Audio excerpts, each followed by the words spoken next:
que, mesmo sendo povo de Deus, a Bíblia fala, ele diz assim, que esse povo estava numa situação de vergonha. Mas a vontade dele não era essa. Mas alguma coisa provocou isso. Provocou vergonha.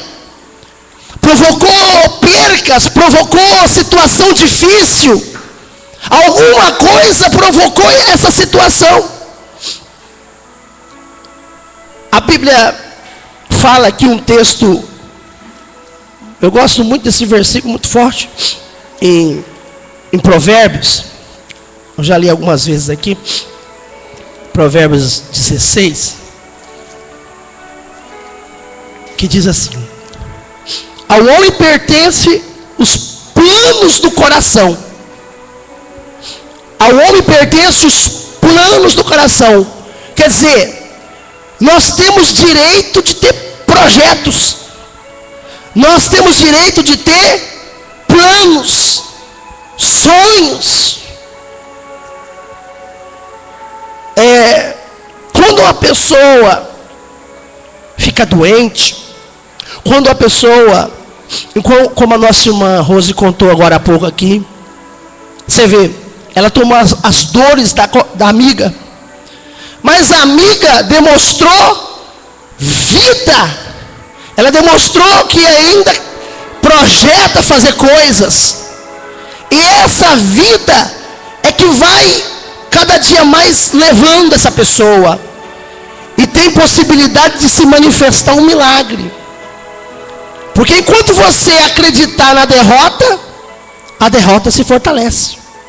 Mas enquanto você acreditar na vitória, mesmo que pareça ilusória, mesmo que pareça que não está acontecendo nada, já serve de estímulo. Já serve de estímulo. Você já tem um alvo.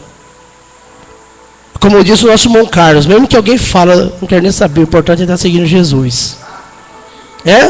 Enquanto Pedro olhou para a palavra, ou em outras palavras, ouviu a voz.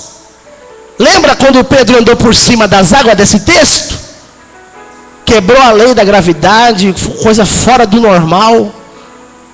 Jesus andar por cima das águas, você vai falar assim, não, ele é Deus. É ou não é? Quem acredita na Bíblia, ele é Deus. Normal. E Pedro? Pedro é Deus?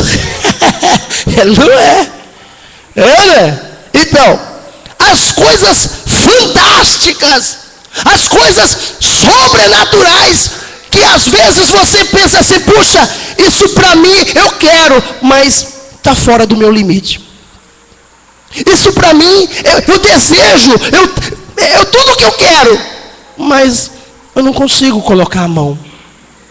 Mas eu vou dizer para você, se a partir, vamos colocar de 0 a 100, se até 50 é o limite do homem, você tem que chegar até ele, até os 50. Porque a partir de 50 até 100 é Deus, ele vai fazer. Mas se você ficar só em 35, não, estou lutando, mas não estou aguentando, entrega os pontos, desanima.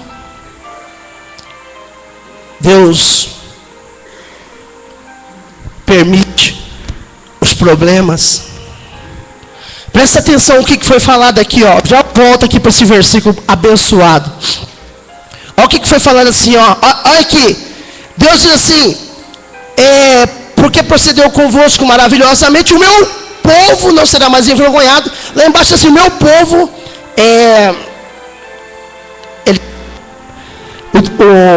o gafanhoto migrador, destruidor, cortador, o meu grande exército que veio contra vós. Você já viu o problema ser de Deus? Deus não tem problema, irmão. Deus não tem destruição para ninguém. Mas Deus, Ele tem poder sobre tudo. Deus tem poder sobre tudo, mas se eu der brecha, se eu der legalidade, se eu quebrar algumas leis da palavra de Deus, Deus não pode proibir do mal agir na sua vida. Deus não pode proibir do mal agir na minha vida. Porque eu estou dando legalidade. E Deus não vai te guardar porque você abriu a porta. Até a hora que eu e você reconhecer que não somos nada e que falhamos e pedimos misericórdia a Ele, aí sim Ele vem ao nosso socorro. Mas enquanto eu tomar atitudes próprias, porque o verso 16 eu acabei de ler aqui, ao homem pertence os planos do coração. Nós temos direito a sonhar longe. Mas a Bíblia diz, mas do Senhor procede a resposta da língua. O resultado de qualquer projeto está na mão de Deus. O resultado de qualquer sonho está na mão de Deus. O resultado daquilo que você está lutando está na mão de Deus. Está na mão do Todo-Poderoso.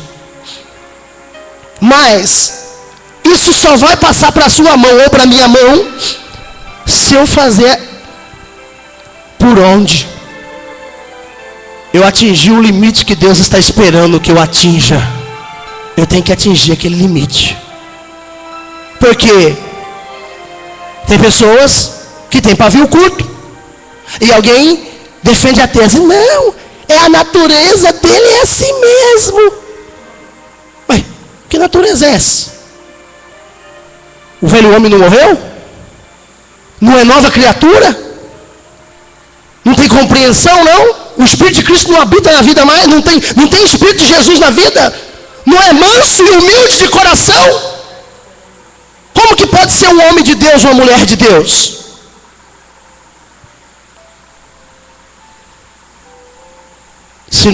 Se dá legalidade, o mal vai agir. E a Bíblia diz aqui, todos os caminhos do homem são inocentes aos seus olhos, mas o Senhor pesa os motivos. Qual que é o propósito do seu? Deus está de olho naquilo que você quer. Deus quer saber por que você quer isso. Eu quero isso porque... Qual que é o objetivo? Hein? Tem gente que planta para esse mundinho aqui, que vai ficar aqui. Eu não estou dizendo que você não tenha direito a ter seu carro, sua casa, você está bem financeiramente, eu não estou falando que você não tenha direito a isso. Todos nós temos direito. Os planos é do homem. Deus falou aqui, Deus deu direito, é nosso. É nosso direito. Estamos vivendo nessa terra. Lá no livro de Josué, capítulo 13, Deus diz, olha, tem muita terra ainda para ser conquistada. Terra aqui, de quem mora aqui. Nós temos que conquistar. Deus deu para nós, Deus deu direito a você conquistar coisas aqui nesse mundo. Mas tem coisas que você tanto conquista aqui, como fica de testemunho para a vida eterna. Esse tem diferença. Esse tipo de fé, esse tipo de propósito tem um diferencial.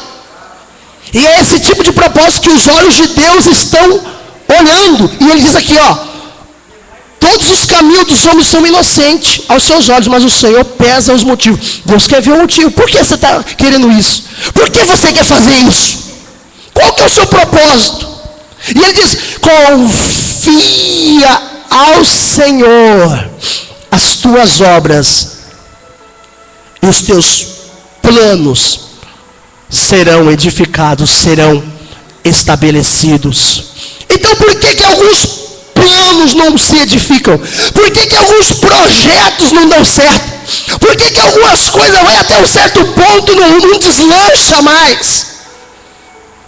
Tem que ter coisa errada, ou não é? Tem alguma coisa está barrando. Alguma coisa está atrapalhando a vida sentimental. Alguma coisa está entrando no meio do casamento, no meio do casal. Alguma coisa está entrando na sua empresa. Alguma coisa está entrando no seu salário. Alguma coisa está acontecendo. Alguma brecha para amarrar, para atrapalhar. Tem que ter alguma coisa, meu irmão. Se você é um batalhador, se você é um lutador, se você é uma pessoa que entregou sua vida para Jesus, você procura obedecer a palavra.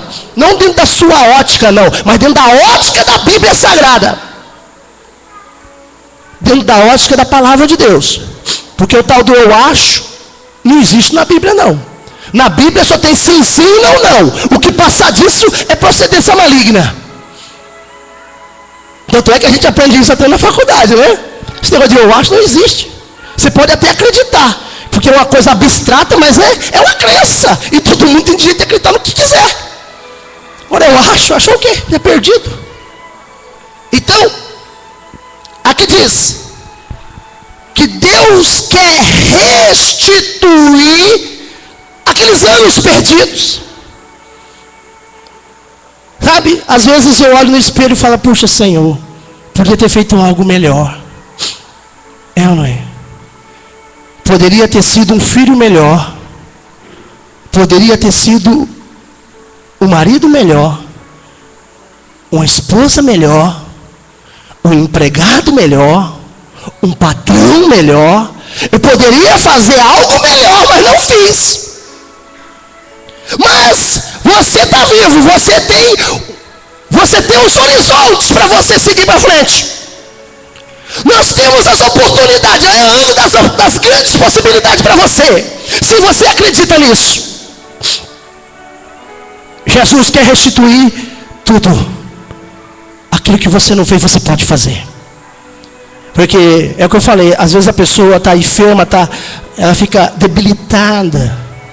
Às vezes, quando a enfermidade debilita, o inimigo aproveita a situação para colocar pensamentos de derrota, de fracasso. Mas quando ela profetiza com os lábios, mesmo em situação difícil, ela faz uma coisa que só Deus pode fazer. É trazer à existência aquilo que não existe. É trazer à existência aquilo que não existe. Isso é só para quem tem o Espírito de Deus. Trazer à existência aquilo que não existe. Então, restituí-vos-ei os anos consumidos pelo gafanhoto, o migrador, destruidor e cortador. Vocês não assustam não quando ficam chorando um pouquinho por causa do resfriado. É uma benção, só misericórdia. Então, esses gafanhotos atacaram o povo de Deus. Por quê? Porque o povo de Deus parou de sacrificar, meu irmão. O povo de Deus parou de se empenhar, de se envolver com as coisas de Deus. Eles pensaram em si próprio. Olha o que eu disse, os planos é do homem, mas a resposta na língua vem do Senhor.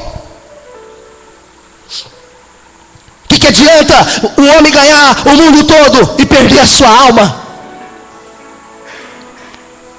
Um milionário fazendeiro disse assim, puxa, eu tenho muitos bens. O que eu vou fazer com tudo isso que eu tenho? E a Bíblia diz que ele pensou no seu coração. E ele pensando, falou, não, eu vou fazer celeiros. E vou guardar tudo, vou armazenar tudo que eu tenho. E depois que ele armazenou tudo que ele tinha, ele disse, alma, descansa, folga, fica tranquila, dorme. E naquela mesma noite, Deus falou com ele, louco, chamou de louco, essa noite te pedirão a tua alma, o que tu tem preparado. Olha, ele preparou vários celeiros, encheu. Ele preocupou com a carne dele. Ele preocupou com 70, 80, 100 anos de vida dele. Mas ele não preocupou com a eternidade dele. Ele investiu na carne, mas não investiu na eternidade. O que Satanás oferece para mim e para você é aqui nessa terrinha aqui. Mas o que Deus oferece para mim e para você é mais do que aqui. Ele oferece vida eterna. Vida eterna. Ele disse, eu vim trazer vida e vida com abundância. O pedacinho do céu já está disponível para você e para mim. Um pedacinho do céu já está disponível para você e para mim aqui na terra. Já está disponível, porque ele diz: eu vim trazer vida e vida com abundância. Vida abundante em qualquer área da minha vida e da sua vida. Para que ficar chorando, desesperado? Para que pensar que não tem mais jeito? Ele está dizendo: eu vou restituir o que você perdeu. Esse povo aqui parou de se esforçar, de sacrificar, de se envolver. E Deus falou para os sacerdotes daquela época, falou: sacerdotes, vocês têm que converter a alegria de vocês em pranto. Vocês têm que rasgar as suas vestes. Vocês têm que cair na cinza, porque cair na cinza naquela época significava sinal de humilhação. Vocês têm que se humilhar, porque o meu povo não sacrifica mais. Meu povo não está disposto a firmar comigo. Estão destrilhados, estão à torta e à direita, seguindo seus próprios pensamentos, baseados em si próprio. Mas Deus falou também: mas se eles tomarem essa posição, eu vou restituir tudo de volta. Vocês estão sofrendo? O cortador está lá comendo dia por dia os seus bens. O cortador está lá porque fala de espécies de gafanhoto. Cortador, migrador, o devorador e o destruidor, que fica na lavoura. Vem o cortador, fica ali cortando 10, 20, 30% da lavoura. Vem o migrador, é aquele que entra, ele vem de uma vez na lavoura e faz o arraso. O devorador deixa o dono da lavoura desesperado, amarrado em agiota, deixa ele devendo para banco. E o destruidor vai lá e faz ele se matar, porque ele pensa que não tem mais jeito. E é assim na vida nossa, se nós não colocamos a vida nossa na presença de Deus. Porque primeiro nós buscamos o interesse próprio, e as coisas de Deus nós deixamos em segundo plano. Em primeiro lugar está a minha esposa. Em primeiro lugar está meu papai. Em primeiro lugar está minha mamãe. Em primeiro lugar está meu filhinho. Em primeiro lugar está minha filhinha. Em primeiro lugar está minha namoradinha. Em primeiro lugar está meu namoradinho. Em primeiro lugar está minha empresa. Em primeiro lugar está um monte de coisa. Mas Deus está em segundo. Ah, não tem novela hoje, então eu vou para a igreja. Ah, já sei o que vai acontecer nesse capítulo, pô, eu vou para a igreja. E tem algumas novelas que tem um nome que é consagração, adoração a deuses aí. E tem irmão assistindo. Tem irmão assistindo, meu irmão. Depois está lá perturbado, vendo um capeta dentro de casa, vendo vulto, perturbado, vendo vozes, problemas e perturbações. Ai, por que está acontecendo isso? Eu sou tão fiel a Jesus, eu oro, eu jejum. A brecha está aberta. Ou sim, ou não tem achômetro. Ou é ou não é. Eu tenho que saber quem eu sirvo. Não adianta, metade está com Deus e metade está com as filosofias desse mundo. Não adianta, meu irmão. Não adianta. Essa perna aqui, ó, estava doente. Eu vou dizer para você, Jesus cura, Ele é milagroso, Ele é poderoso, é o Deus da saúde. Ele é o nosso Jeová Rafá. Só que tem uma coisa. Ele diz assim: é melhor ir para o céu aleijado, ir para o céu do que estar curado, saradinho, bonitinho, e para o abismo. O que adianta? Vocês têm visto aqui, desde quem está acompanhando tem visto operações de maravilha, pessoas contando testemunho, curas divinas. Deus tem operado maravilha, curas divinas, milagres. Nós já fomos até em casa de pessoas, eu e o Albert Darcy, que estava dado por morta a pessoa. Estava apodrecendo assim na cama praticamente. A pessoa está andando aí na rua, foi curada. 1 mês de cama. No outro dia a pessoa levantou. Ué, coincidência ou será que é Deus no negócio? Mas a pessoa não quer nada com Deus, não quis vir para a igreja. E ele falou lá: não, se Jesus me curar, eu vou para a igreja. Nós acreditamos em milagre.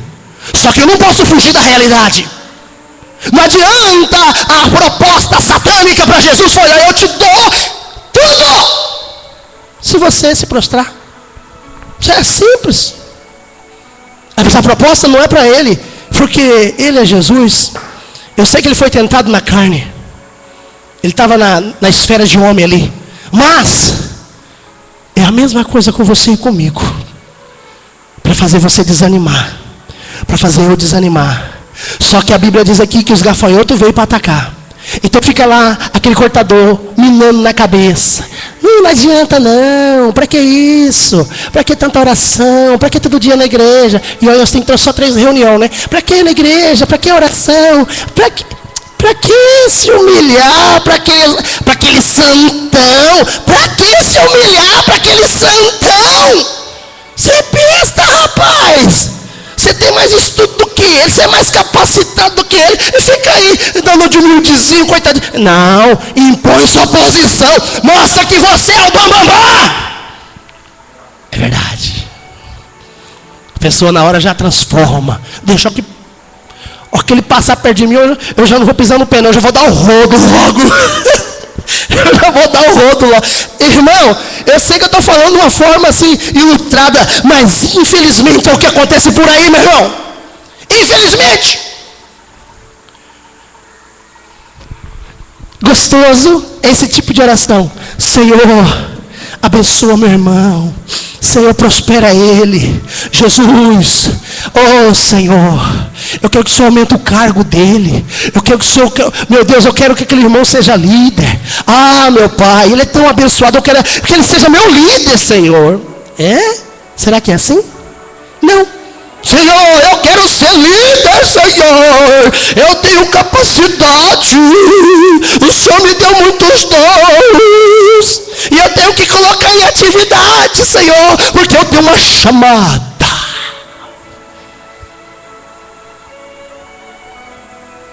É difícil, irmão, sim. Nada é nosso, tudo é dele. Tudo é dele. Nós estamos aqui para... a Bíblia não coloca nós como vasos? E o melhor vaso qual que é? O de ouro? Prata? Bronze? Barro? Não, eu quero ser o de ouro, porque é bonito. Foi tudo rejeitado, o Senhor rejeitou todos. Os que estão bonitos. Aquele um lá, que às vezes eu olho assim... Coitadinho, é o de barro. E é esse que Jesus está contando. É esse que Jesus está investindo. E o de barro, às vezes, está quebrado. Está lá rastejando para vir para a igreja, mas está vindo. Está lá rastejando para servir Jesus, mas está mantendo. Aquele um de ouro está lá, bonitão. Todo mundo olha para ele e fala: olha, você é o cara. Você não é fraco não, hein, meu irmão? Prega bonito, canta bonito, vira piroleta, cura, expulsa demônio. Você é o cara, vaso de ouro. E o vasinho de barro, tadinho, ninguém liga para ele. E às vezes só está um caco. Ai, pastor, pelo amor de Deus, não estou aguentando, ora por mim. É um vasinho de barro. E Deus fala: é esse que eu quero. É esse que é a casa de Israel, que Deus trabalha na mão do oleiro e edifica e faz um vaso novo, faz um vaso bonito, meu irmão. É esse que Deus está investindo. Então é esse que Deus vai restituir tudo. O que o gafanhoto, ou seja, as obras do mal, as obras das trevas veio para tirar, para tomar alegria, para tirar a paz, para tirar a finança, para tirar as bênçãos sentimental, ou seja, da vida familiar. É esse. É esse que Deus vai ali trabalhar e você vai vencer os pensamentos, os desejos que não agradam a Deus. É esse. Não é aquele que reluz, não. Quem tem que reluzir é Jesus na nossa vida. É o brilho dele que tem que ser forte. Mas o brilho dele só é forte quando tem humildade, mansidão, compreensão. Essa palavra eu sei que ela não é brincadeira, não é fácil, ela não é uma palavra muito, não é assim muito saborosa. Mas é uma palavra que, como eu disse para você, eu não trouxe nada preparado, mas eu tenho certeza que Deus tem algo para mim e tem algo para você. Alguém diz assim, isso não é para mim não, isso é para fulano. Isso não é para mim não. Mas você tem que fazer uma análise da sua vida. Você não poderia ter ido mais do que já está onde você está? É só melhorar um pouquinho mais. Às vezes compreender um pouquinho mais. Amar um pouquinho mais. Né? Olhar para os nossos irmãos, ver eles como nossos senhores, como nossos líderes.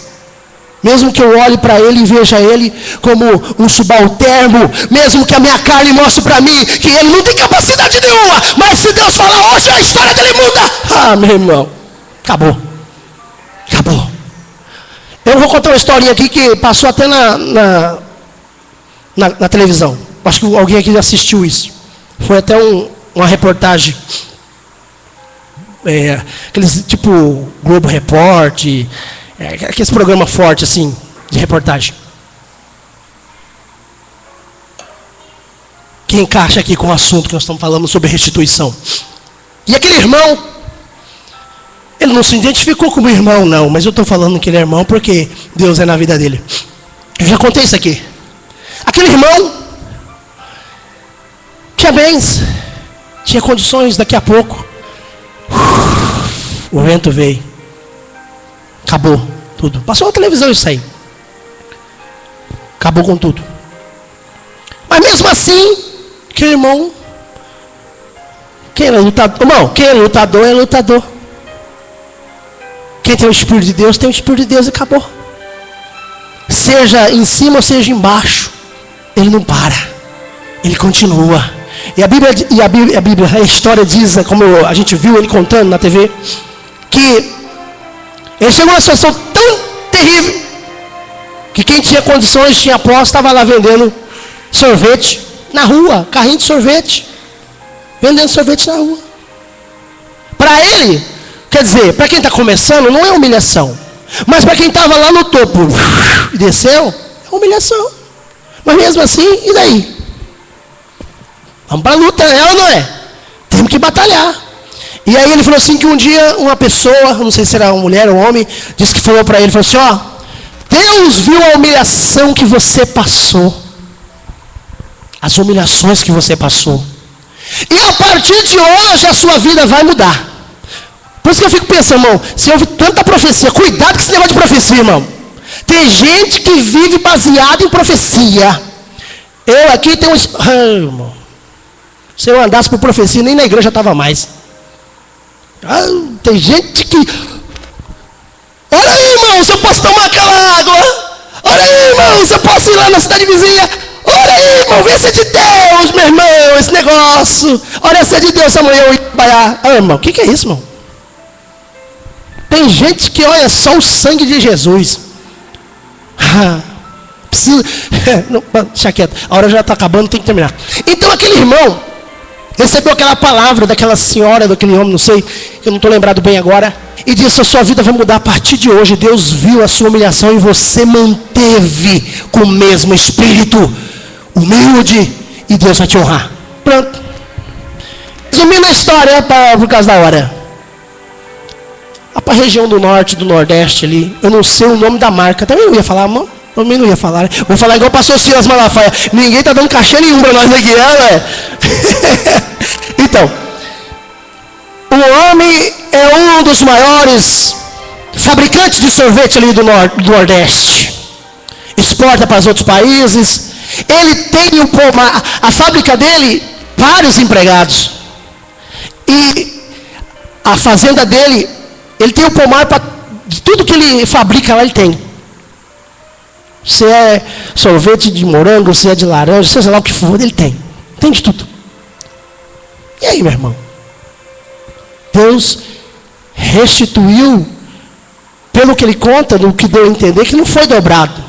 O que Deus restituiu foi explosivo. significativo na vida desse homem, porque ele foi humilde, porque ele reconheceu Deus mesmo lá embaixo, mesmo nas fraquezas, mesmo nas dificuldades, porque quando o bolso está cheio, é até fácil dizer glória a Deus, não é? Mas quando a coisa está arrochada, aí você sabe quem é e quem não é. Aí você sabe quem está na presença e quem não está. Por isso que Deus investe em você. Por isso que Deus tem cuidado de você e vai cuidar muito mais ainda. E Ele diz aqui, ó, eu vou restituir os anos consumidos pelos os inimigos. Vocês não serão mais envergonhados. Por quê? Vocês não queriam se envolver, não queriam compromisso, não queriam entrar de cabeça na minha presença. Mas se vocês entrar, assim vai acontecer. E eu vou estar no meio de vocês. Eu quero ver quem é que vai tocar na vida de vocês. O Senhor está falando aqui, eu quero ver quem é que vai mexer com vocês. Mas para isso você tem que estar disposto a sacrificar. O que é sacrificar, meu irmão? Sacrificar a si próprio, o ego, sacrificar muita coisa, para que Jesus seja glorificado na minha vida. Não é fácil, não é fácil, porque a natureza nossa, pecaminosa, luta contra tudo isso que eu acabei de falar, mas a natureza de Deus na minha vida e na sua vida, oh, pula de alegria quando nós estamos nessa batalha. Vamos colocar de pé. A hora já foi.